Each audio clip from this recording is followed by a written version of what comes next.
Sore. Oke. Masih pada semangat hari ini? Ya, masih Pak. Gimana keadaannya, masih sehat? Apa? Sehat, Pak. Alhamdulillah sehat-sehat. Oke. Sekarang kita masuk ke pertemuan yang pertama, tapi sebelum kita masuk ke dalam materinya, Bapak mau kenalin diri dulu nih. Perkenalkan, nama Bapak itu Kevin Alexander Josa Sudarmono. Bapak sudah mengajar di tempat ini kurang lebih ya 4 tahun, 5 tahun lah ya. Jadi di sini seperti yang sudah terlihat di PPT yang telah Bapak siapkan, kita akan belajar tentang fotografi. Sebelumnya di sini ada yang tahu itu fotografi atau yang pernah mendalami? Mungkin salah satu orang? Dimas, Pak. Gimana? Belum pernah, Pak. Belum pernah. Mungkin kasarannya aja mungkin Mas. Ini siapa yang paling depan kanan sih? Mas Haris, Pak. Oke, mungkin Mas Haris. Kasarannya kira-kira fotografi itu apa sih? Foto. Foto, betul, dari kata foto. Jadi dari foto itu ngapain Mas kira-kira? Apa yang kita dapat? Kita bikin seni foto. Oke. Ya kurang lebih seperti itu ya. Fotografi itu adalah sebuah tindakan atau aksi untuk mengambil sebuah gambar di mana nanti itu bisa dapat menjadi seni. Sekarang kita masuk lebih dalam lagi dari fotografi. Jadi seperti yang kita ketahui, fotografi itu gak cuma hanya foto-foto aja, otomatis kita juga perlu ada namanya teknik. Ini Bapak mau memperkenalkan ke kalian ke teknik yang pertama dari fotografi itu sendiri. Ya, bisa kalian lihat. Teknik yang pertama dari fotografi itu adalah segitiga exposure. Oke, dari kata exposure sendiri nih, kira-kira ada yang tahu nggak exposure itu apa?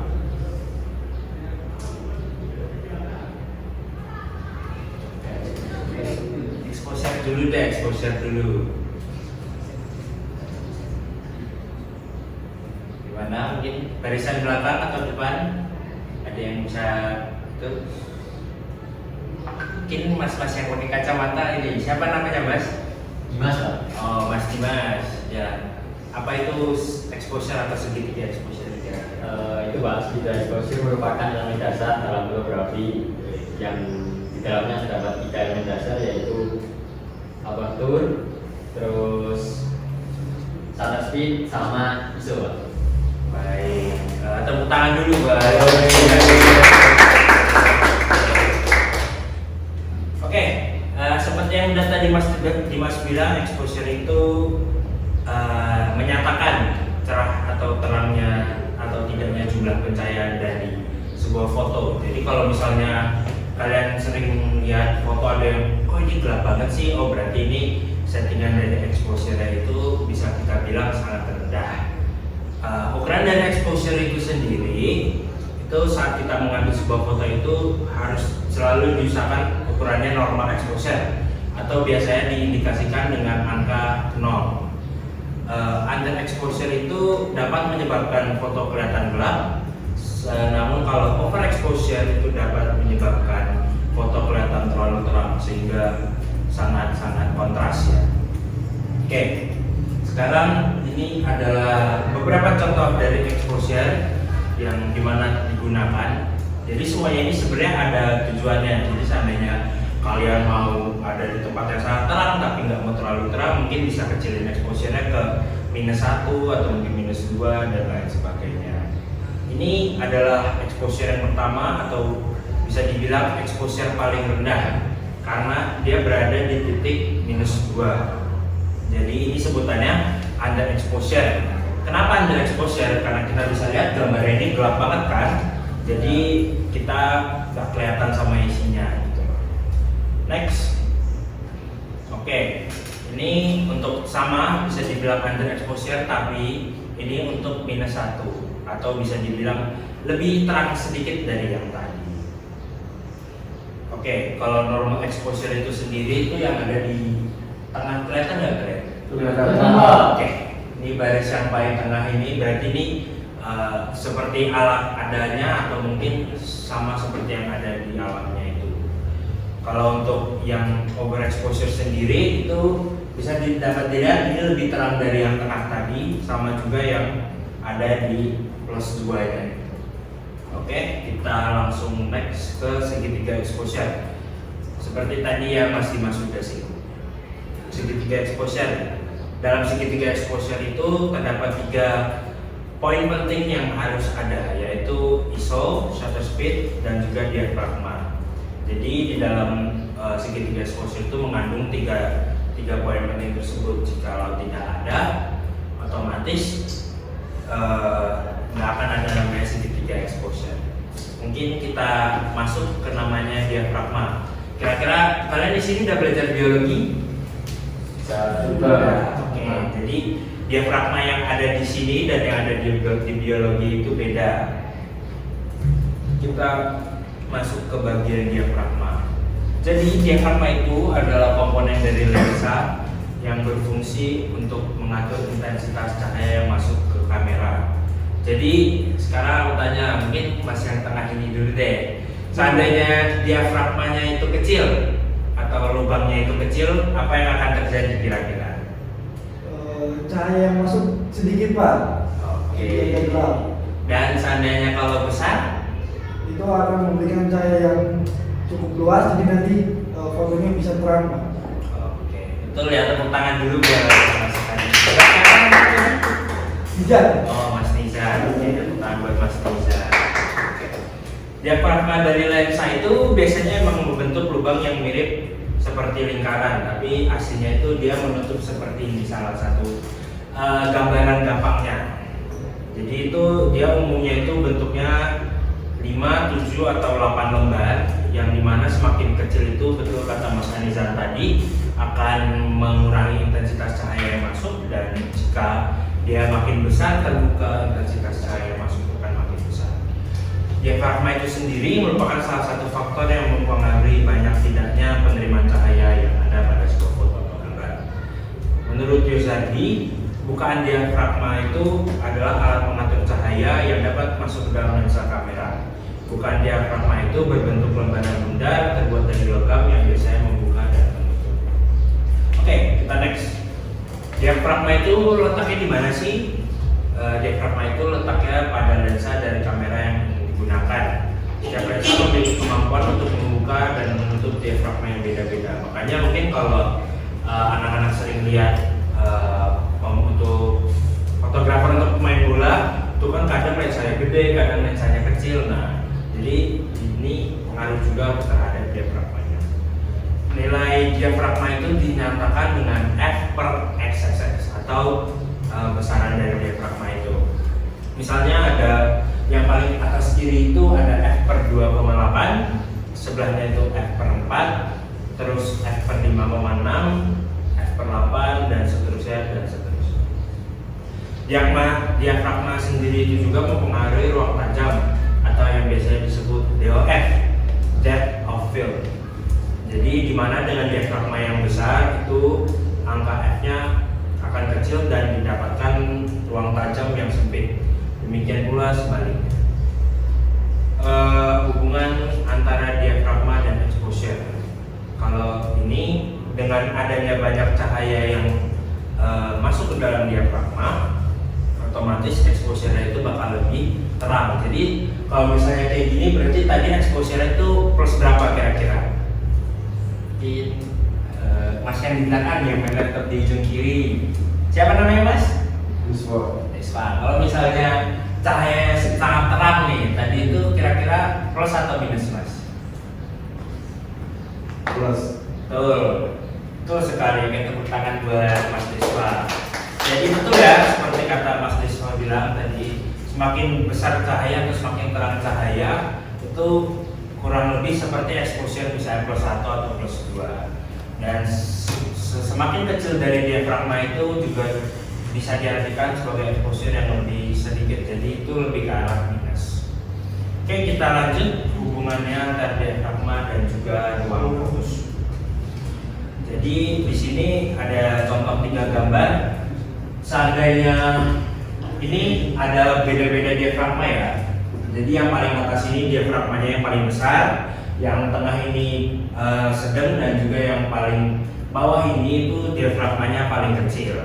Jadi seandainya diafragmanya itu paling besar, otomatis nanti ruang fokusnya akan lebih sempit.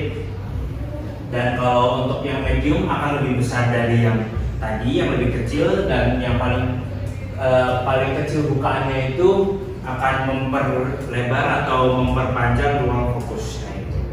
Oke, kita next lagi. Kita masuk ke DOF atau Deep of Field. Deep of Field itu sendiri menyatakan range atau jarak yang tajam dan blurnya. DOF itu sangat berhubungan dengan f-stop atau focal point. Jadi semakin besar focal pointnya, semakin bagus deep of field-nya. Oke, jadi kita next saja. Hubungannya diafragma dan juga DOF. Untuk diafragma dan DOF ini semakin besar diafragmanya, otomatis nanti deep of field-nya akan semakin jelas terlihat. Jadi kurang lebih seperti itu. Kita lanjut hubungan diafragma dan tujuan pemotretan. Jika diafragma yang digunakan itu cukup bisa dibilang besar, ketajaman itu akan cukup tajam dengan DOF-nya itu sempit, dan juga corner softness-nya atau ujungnya itu akan smooth-nya lumayan. Sedangkan untuk diafragma yang sedang, ketajaman itu bakal sangat tajam. Terus untuk corner softness-nya atau ujung-ujungnya itu bakal sangat rendah, dan deep of field-nya itu juga sedang. Kalau yang kecil itu ketajamannya akan kurang, namun deep of field-nya akan lebar atau bisa dibilang akan besar. Oke, kita masuk ke segitiga exposure yang ketiga. Tadi itu adalah shutter speed. Mungkin di sini ada yang tahu shutter speed. Mungkin Mas yang baju hitam ini pakai shutter hitam. Siapa namanya Mas?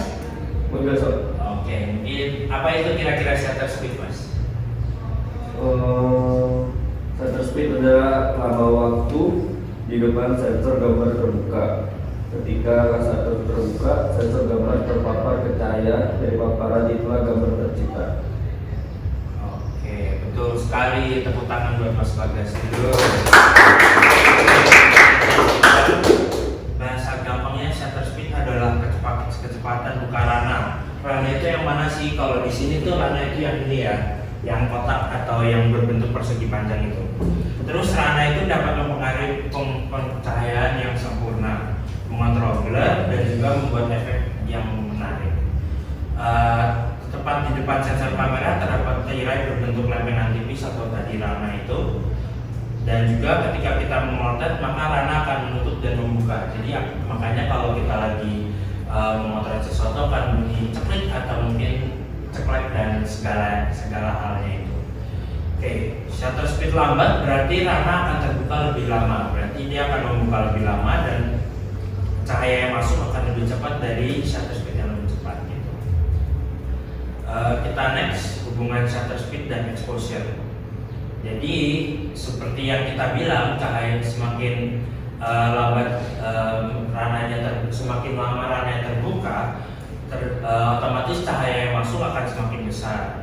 Jadi seandainya shutter speednya itu 1/500, otomatis warnanya dari hasil dari gambaran akan lebih gelap. Mengapa? Karena yang cahaya yang masuk itu sangat sedikit dibandingkan dari shutter speed 1/15 gitu. Kita lanjut efek dari shutter speed itu sendiri. Jadi efek dari shutter speed itu biasanya dapat berefek kepada bayangan atau mungkin blur atau yang kita biasa umum katakan buram ya, buram. Jadi semakin kecil shutter speednya itu, otomatis yang ada rana itu akan menghasilkan gambar yang buram. Sedangkan semakin cepat dari shutter speed itu, hasil dari foto atau jepretan akan semakin tajam atau tidak buram. Oke, ini efeknya, contoh-contoh efeknya. Kalau misalnya kita pakai shutter speed yang 1 detik atau cahaya yang buka banyak, otomatis akan tidak sebagus dari dibandingkan rana yang membuka lebih cepat. karena akan menghasilkan efek kurang. Oke, lanjut kita kepada segi exposure yang ketiga, yaitu ISO. Jadi ISO itu merujuk pada sensitivitas cahaya pada sensor. Jadi dalam kamera DSLR atau yang biasa kita gunakan itu sebenarnya itu terdapat ISO. ISO yang tinggi berarti sensor akan lebih sensitif atau lebih peka terhadap cahaya, sedangkan ISO yang rendah akan membuat sensor kurang peka terhadap cahaya. Pemakaian ISO tinggi akan menghasilkan noise, nanti Bapak akan menunjukkan noise-nya. Terus perhatikan ISO yang direkomendasi untuk setiap jenis kamera, karena setiap jenis kamera otomatis memiliki ISO, rekomendasi ISO yang berbeda-beda. Oke, next ini adalah contoh dari ISO itu sendiri. Jadi ISO yang kita, misalnya ISO yang dipakai ada 100 akan lebih menggelapkan dari hasil fotonya, sedangkan ISO yang dipakai 1800 itu akan lebih menerangkan dari foto tersebut dan mempertajam. Kembali contoh dari ISO ini, ada juga ISO yang 100 itu kembali lagi lebih mengurangi cahaya yang ada, sedangkan ISO 16000 atau 1600 ini akan menajamkan cahaya dan juga akan memperpanjang cahaya yang masuk. Mungkin Bapak sudah cukup, sekian dari Bapak. Mungkin ada pertanyaan yang ingin ditanyakan?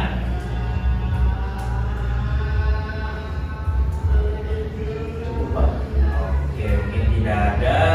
Sampai jumpa di pertemuan berikutnya nanti minggu depan ya. Iya, betul Pak. Oke, nanti sama PJ-nya aja Bapak. Oke. Saya cukupkan. Terima kasih.